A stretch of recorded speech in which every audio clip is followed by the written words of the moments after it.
कब होता है? जब शीश दिया जाता है। शीश दिया क्या किसी ने?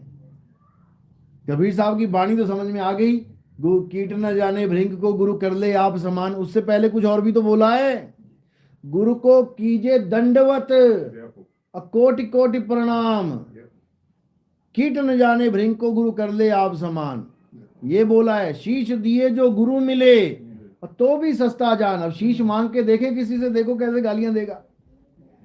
अगर किसी से शीश मांग लें तो 3600 गालियां दे देगा गुरु को। क्यों? क्योंकि शीश कोई देना नहीं जानता। जिसको जलाते हो ना हर साल जाके, उसने 10 बार शीश दे रखा है। जिसको तुम राक्षस मान रहे हो, जिस रावण को, उसने अपने गुरु को, अपने भगवान को 10 बार शीश दे रखा है। तुम उंगली दे के दिखा दो किसी भगवान के नाम पे, शीश तो बहुत दूर की बात है। तो यहां पर गुरु तुम्हारा ये शीश नहीं मांगता है, यहां पर गुरु तुम्हारे अहंकार का शीश मांगता है। यानी सरेंडर हो जा। जिस दिन चेला सरेंडर हो जाए गुरु के आगे, फिर कुछ बचता ही नहीं है। तू तू करता तू भया, मुझ में रहा ना हूं, आपा परखा मिट गया और जित देखूं तित तू। यानी मैं जब मिट गया, जब मैं मिट गया तो तू ही तू है। फिर तुझ में और मुझ में, यानी जो तू सो हम, फिर हम में कोई फर्क नहीं रहा। लेकिन ये कब होगा? जब इस आपा को खत्म करोगे, जब अपने आप को आदमी, औरत, सरदार, मोना, पंडित, मुल्ला, काजी, इन सब चीजों से आजाद कर दोगे, तब परखोगे, तब समझ में आएगा जो तू सो हम। ये अवस्था तब बनेगी जाके।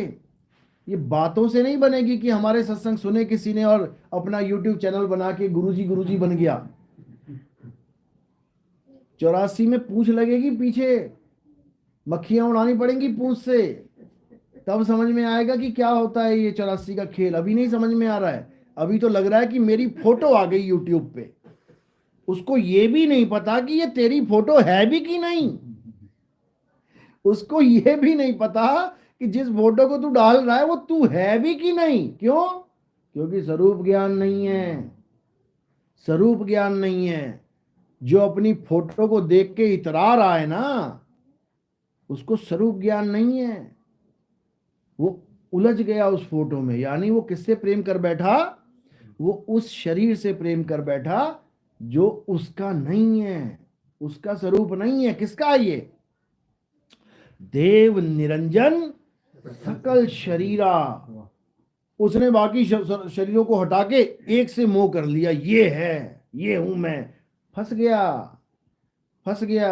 अब क्या होगा? अब 84 के शरीर मिलेंगे। क्या कुत्ते को अपने शरीर से मोह नहीं है? एक मक्खी जो गंदगी पे बैठती है, तुम उसको भी मारने आओगे तो वो उड़ के जान बचाएगी अपनी, अपना शरीर बचाएगी वो।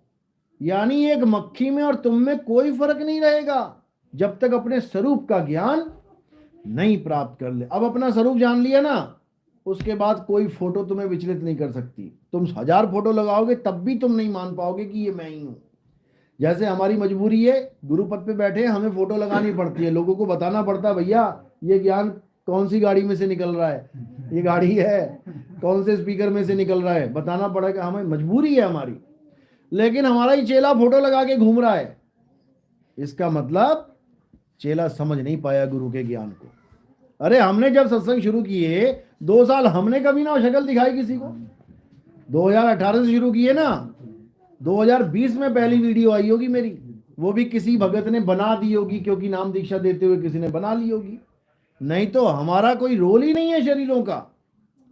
गुरु बिना शरीर के सत्संग कर रहा है, लेकिन चेले के आग लगी पड़ी है कि भैया हमारी फोटो आनी चाहिए। बस यही है काल का जाल। मछली फंस गई है कांटे में, और कांटा कोई और नहीं, अपना ही चेहरा सबसे बड़ा कांटा है। जब शीशे में कुत्ता भौंकता है, किसका चेहरा देख के भौंकता है?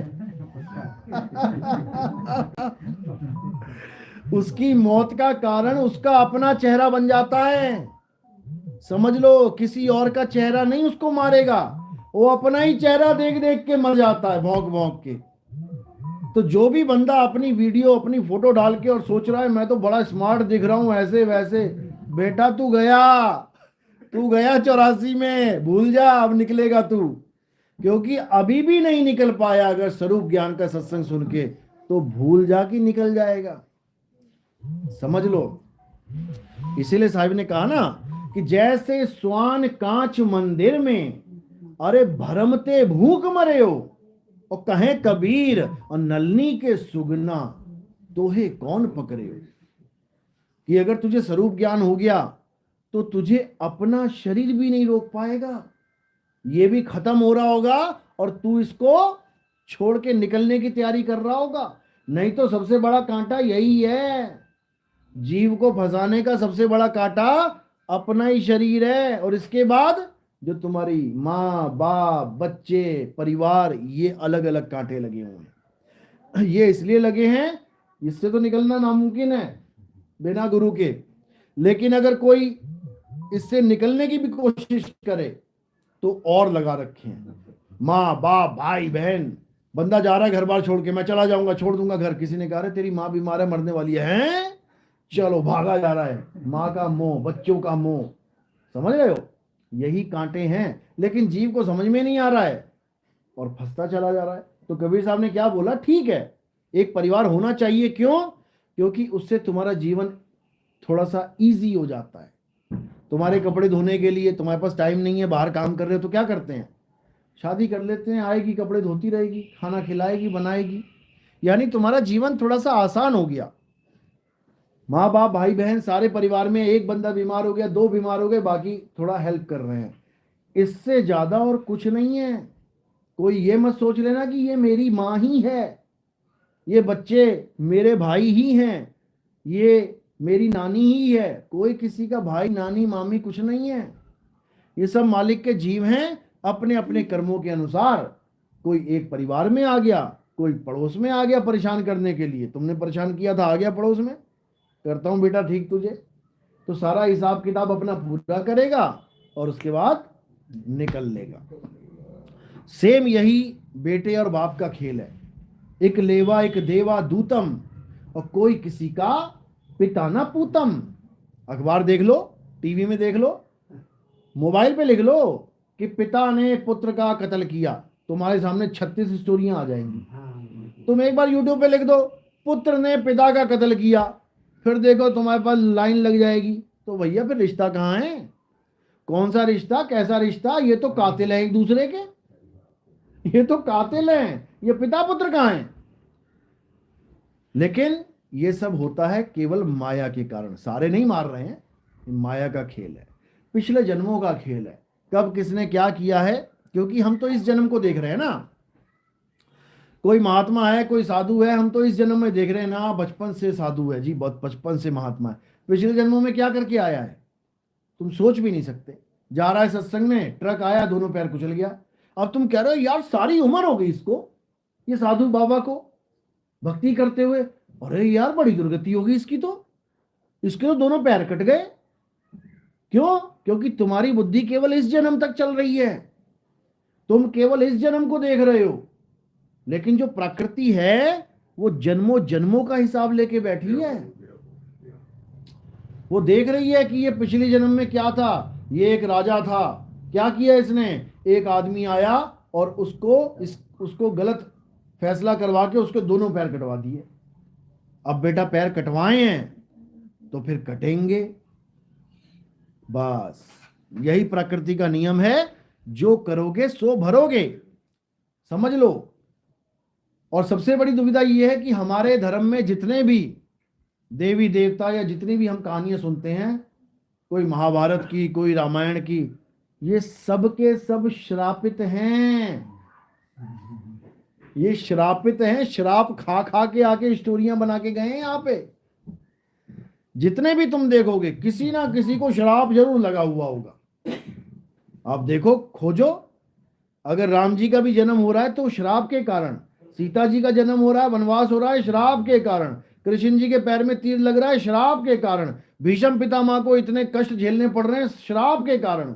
अब भीष्म पितामह की स्टोरी सुन लो, लोग कहते हैं भीष्म पितामह बहुत बढ़िया ऐसे वैसे, अगर उसकी पुराने जन्म की स्टोरी सुनोगे तो बहुत बड़ा धूर्त था वो, धूर्त क्यों बोला है? धूर्त का मतलब होता है जो ये सोचता है कि बेटा हम तो डूबेंगे, सनम तुम्हें भी ले डूबेंगे, समझे? वो ऐसा इंसान था। क्या स्टोरी है उसकी, समझ लो। भीष्म पितामह बहुत भक्ति करी इसने पुरानी जन्मों में, तो इसको क्या औदा, जैसे हम भक्ति करते हैं तो इंद्र का औदा मिल जाता है, इंद्र आगे भक्ति करता है तो महा इंद्र का, ऐसे जितेंद्र गजेंद्र का औदे मिलते हैं। ऐसे ही 8 वसु थे, 8 वसुओं की कहानी पढ़ोगे तो वो भीष्म पितामह भी उसमें है और वो मेन लीडर था। 8 वसुओं में भीष्म पितामह मेन लीडर था। तो क्या हुआ, अपनी 8 वसु घूम रहे थे अपनी बीवियों के साथ। अब जैसे हमारे गांव में कोई आ जाए घूमता हुआ और उसे हमारी कोई मुर्गी या कोई बकरी या कोई भैंस या कोई गाय पसंद आ जाए और वो उसको हमसे बिना पूछे चोरी करके ले जाए, तो हम क्या करेंगे? क्या होगा? गांव में हल्ला मच जा, अरे चोर आ गए, मेरी गाय ले गया चोरी करके, मेरी बकरी ले गया, मुर्गी, पकड़ो मारो इसको। बस वही वाला हाल भीष्म पितामह का था। अच्छे खासे घूम रहे थे, 8 आदमी, 8 वसु, 8 उनकी बीवियां। भीष्म पितामह की जो घरवाली थी उसने ये जिद कर दी कि मुझे ये गाय चाहिए। घूम रहे थे, बड़ी सुंदर गाय थी वहां पे, वशिष्ठ ऋषि की गाय थी। कहती मुझे ये गाय चाहिए। अब उसने तो कह दिया मुझे ये गाय चाहिए, जैसे कोई हमारी घरवाली है, किसी की घरवाली है, उसने कह दिया मुझे ये चीज चाहिए, तो चलो वो तो एक स्त्री है, मन थोड़ा चंचल होता है, कोई चीज देख के एकदम भावुक हो जाती है, मुझे चाहिए चाहिए। जैसे सोने का मृग देख के सीता जी ने कह दिया मुझे ये चाहिए, समझ में आ रहा है? ऐसे ही चलो, उस मृग का तो कोई स्वामी नहीं था, वरना राम जी पहले वहां परमिशन लेते, मर्यादा पुरुषोत्तम थे, ऐसे लेके नहीं आते। जंगली मृग था तो पीछे चले गए, लेकिन वो तो गाय बंधी हुई है। वहां पर उस गाय के मालिक से पूछना हक बनता है कि महाराज ये आपकी जो गाय है मेरी पत्नी को बहुत प्रिय है, आप मुझे बताओ कि ये मैं कैसे प्राप्त कर सकता हूं, कितनी कीमत दूं इसकी मैं। ऐसा कुछ नहीं किया। क्या कर दिया? बाकी के जो 7 वसु थे उनको भी साथ में ले लिया, क्योंकि ये कहते ना धूर्त आदमी क्या करता है, जब कोई कांड करने वाला होता है ना तो 2 4 5 को और साथ में ले लेता है कि मैं अकेला क्यों मरूं, ये भी मरेंगे, अपना ग्रुप बड़ा बनाने के चक्कर में, ताकि जब सजा मिलेगी तो सब एक साथ डंडे खाएंगे। ऐसे ही शरारती बच्चे भी होते हैं। आप देखोगे क्लास में, स्कूल में क्या होता है, एक शरारती बच्चा क्या करता है, उसको पता है मैं तो पढ़ने के लिए आया ही नहीं हूं, मैं तो शैतान हूं 1 नंबर का, वो दूसरों को भी शैतान बनाने लग जाता है। अरे टीचर से क्या डरना, टीचर क्या कर लेगा, मारेंगे टीचर को पकड़ के, अरे टीचर क्या होता है, तो अपनी गैंग बनाना शुरू कर देता है। ऐसे ही भीष्म पितामह ने क्या किया, उन 7 लोगों को भ्रमित कर दिया। ये भ्रमित करते हैं ये लोग, उनका माइंड वॉश कर दिया, चोर बना दिया उनको। चोरी की भीष्म पितामह ने उस गाय की, और बाकी 7 को भी ले लिया साथ में। अब 8 चोरी करके लेके चले गए।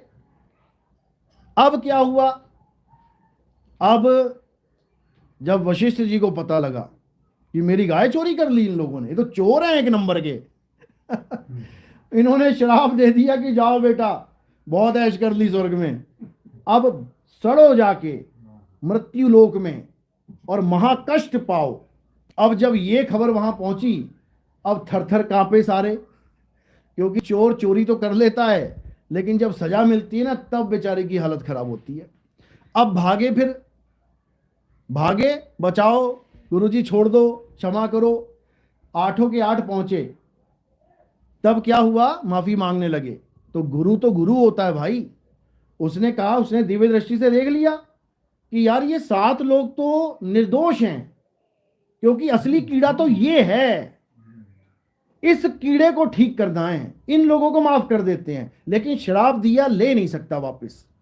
तो उसने क्या किया, उसने एक हल बता दिया इसका कि ये काम करो, जन्म जरूर लो। और गंगा के, क्योंकि गंगा को भी श्राप लगा हुआ था ब्रह्मा जी का कि तू भी औरत बन जाके, तो इन दोनों ने ऐसे सिस्टम बना दिया कि गंगा का पुत्र बन के आएंगे हम आठों। और इस श्राप से मुक्ति कैसे मिलेगी कि जैसे ही पैदा होंगे गंगा हमें पानी में डुबो दे, यानी बच्चे को ही गंगा में डुबो देना है, तो उसको महाकष्ट नहीं आएगा। थोड़ी देर के लिए आया, प्राण निकले, चला गया अपने घर। इसीलिए कहते हैं कि गंगा मुक्ति प्रदान करती है। मुक्ति किसको प्रदान कर रही है? अरे पैदा होते ही डुबाओ तब मुक्ति प्रदान हो रही है। जिसको मुक्ति चाहिए बच्चा पैदा करो, गंगा में डाल दो, मिल गई मुक्ति। कर्म करने के बाद मुक्ति थोड़ी नहीं मिल रही, उसके बाद तो कर्म भोग होता है। तो ये हल उनको पता लग गया कि भाई ये सबसे आसान है। देखो, मरना स्वीकार कर लिया उन लोगों ने, उन सातों ने मरना स्वीकार कर लिया कि हमें जैसी पैदा होंगे माताजी हमें डुबो देना, हमारा काम बन जाएगा। तो 7 को तो उन्होंने डुबो दिया, लेकिन 8वें के लिए क्या बोला ऋषि ने? कहता इसको नहीं मौत मिलेगी, इसको मौत भी नहीं देंगे हम। ये है असली फसाद की जड़, ये है असली गंदगी। इस गंदगी को धोएंगे, इसको इतना कष्टमय जीवन देंगे, इतना कष्टमय, तब जाके इसकी चोरी का पाप खत्म होगा। इसीलिए महाभारत में सबसे कष्टमय जीवन किसका है? भीष्म पितामह का है। ना बीवी का सुख, ना राज का सुख। राजा होते हुए बाप राजा है, बेटे को राज ही नहीं मिल रहा। सुंदर सुडौल शरीर है, सब कुछ है, घरवाली नहीं मिल रही। उसके बाद इच्छा मृत्यु भी मिली तो मौत नहीं मिल रही। ऐसा मारा कि मौत भी नहीं हो रही है। इतना खतरनाक इसने जघन्य अपराध किया था। जघन्य अपराध चोरी करना नहीं था, चोरी तो हो जाती है, कोई बात नहीं, किसी से भी हो जाती है।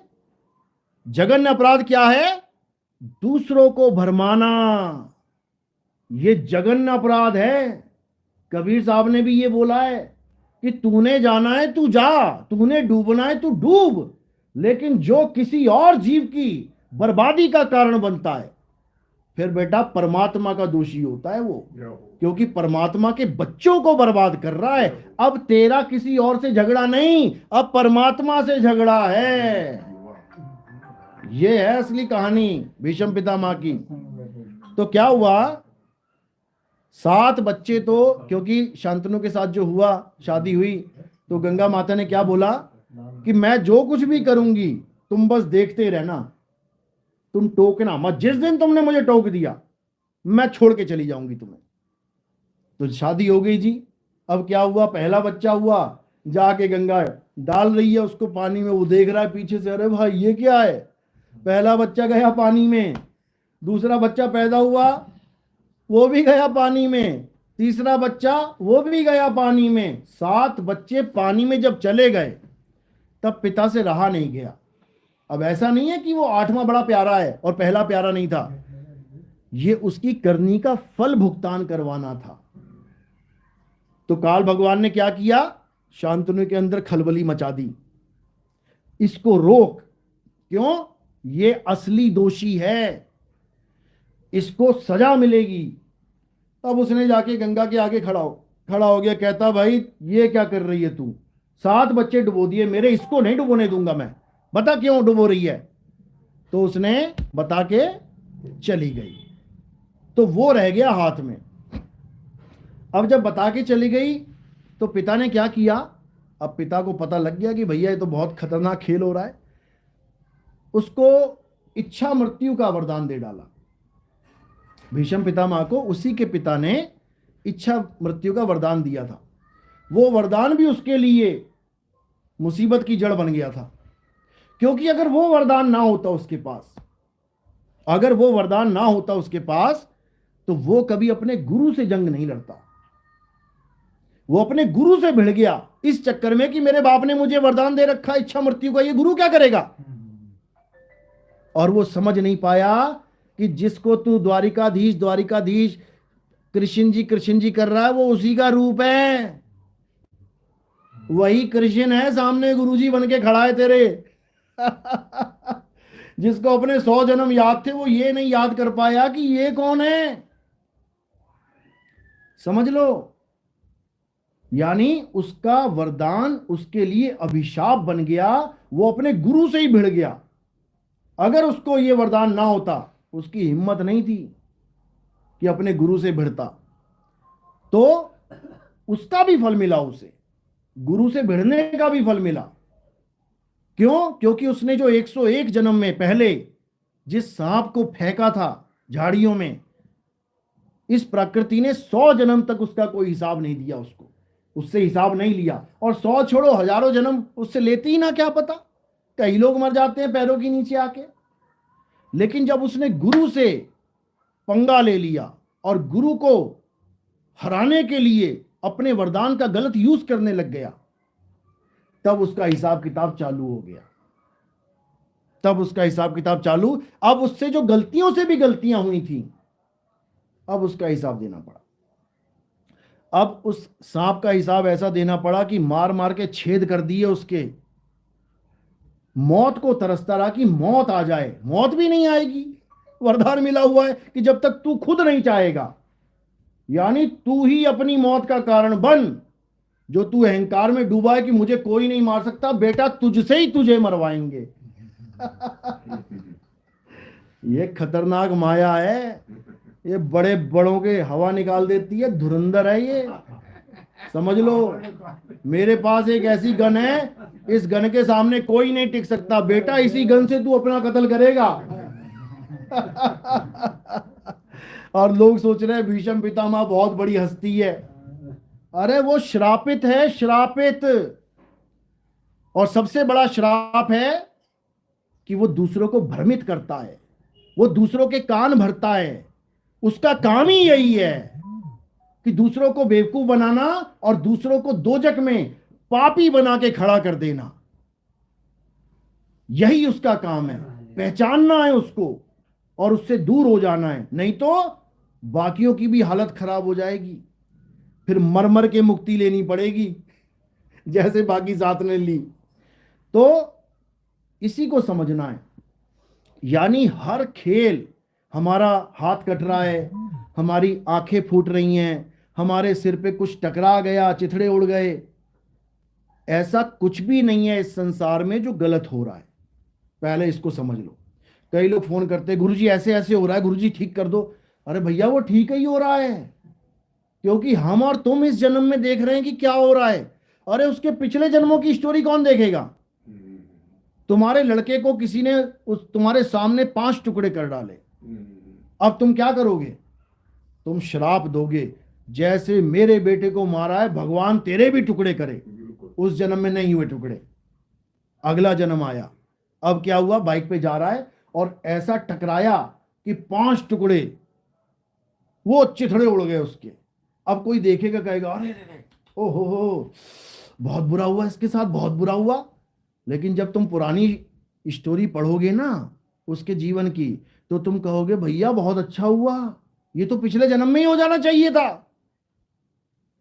समझ रहे हो? इसलिए इस दिमाग में से ये चीज निकाल दो कि इस दुनिया में अच्छा नहीं हो रहा।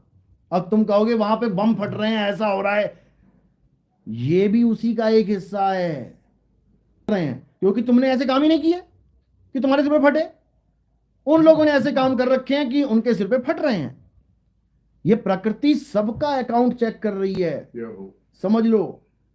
जिनका अकाउंट ऐसा है बहुत खतरनाक, उन सबको एक ही देश में ले आई। आ जाओ बेटा, सीरिया में आ जाओ सारे।